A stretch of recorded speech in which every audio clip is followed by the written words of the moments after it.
Hello everyone! Welcome back to my channel, Everin Sang Gomez, Four Seasons Vlog. Mag-road trip tayo ngayon mga idol. At autumn season na po ngayon dito mga idol. I-update ko lang po kayo ngayon sa itsura po ng paligid.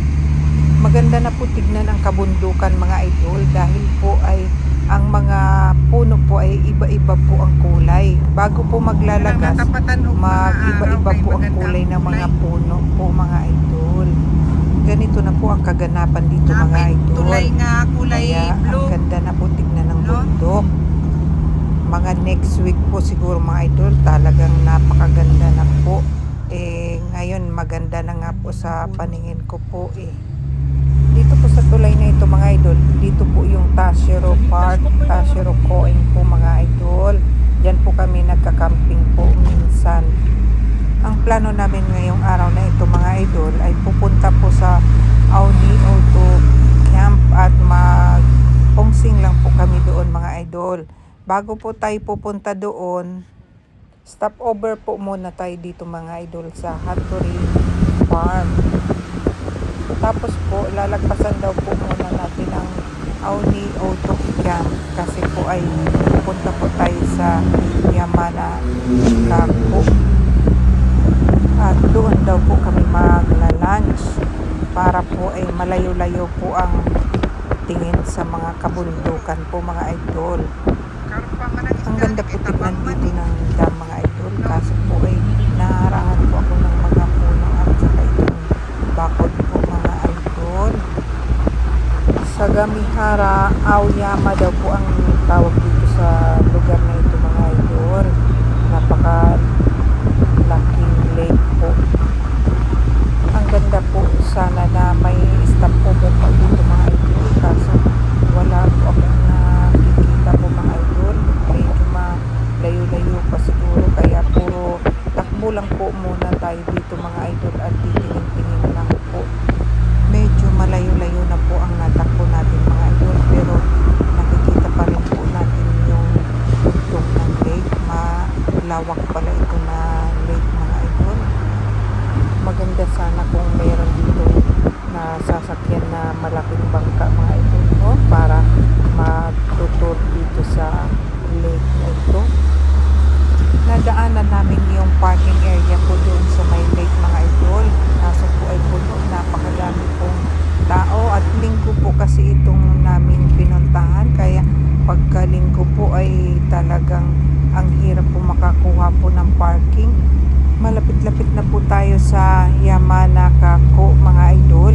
At ito na po ang kaganapan dito mga idol. Ang ganda na po ng mga puno nila dito. May mga iba't ibang kulay na po. Kalimitan po sa may mga magagandang punong mapag-picturean po mga idol. Wala po laging parking, lagi pong puno. Kaya nahihirapan po kaming makapag-hinto dahil po sa parking po. Titingin na lang po muna tayo mga idol ha. Pasensya na at mahirap po talagang makakuha ng parking. Magla-lunch po muna kami mga idol. Pagkatapos po ay mag-iikot na naman po tayo pagtapos namin kumain po.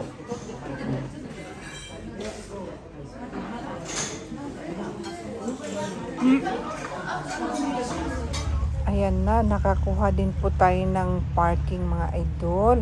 At saka mag-iikot tayo ng konti dito mga idol. Ayan, may marami pong rides dito mga idol kung gusto nyo pong sumakay. Meron din pong uwak dyan sa gitna, nagpo-posing. Ayan po ang ganda po tignan ng mga puno po mga idol. Pero pag ganitong season, marami din po talagang tao. Ito po ay pulang-pula. Si Tupichang ay naka-walking exercise din po mga idol.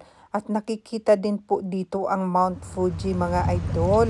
Hinahanap ko kanina kung saan banda dito pala banda ang Mount Fuji. Nandito na po tayo sa Auni Auto Camp mga idol. mag-walking exercise po muna tayo dito mga idol bago po kami mag-hot spring. Kasi po, kailangan po ng aming aso na mag-walking exercise. Napaka-presko po ng paligid mga idol at ang ganda po tignan ng mga puno, ang amoy ng bundok, ang ganda ng nature talaga mga idol. Talagang ma-relax ka po talaga. At ang tunog ng tagas ng tubig, talagang natural po talaga na mga sounds ng bundok. Saglit lang po tayo dito mag-walking mga idol. At konti na lang po ang oras. Pauwi na po tayo mga idol. Halos mga 1 hour pa po ang biyahe natin pa makauwi sa bahay mga idol. Shout out to Lalabs Runaway and the team Runaway. Maraming salamat palagi po sa inyong pagsusuporta. Thanks for watching. God bless.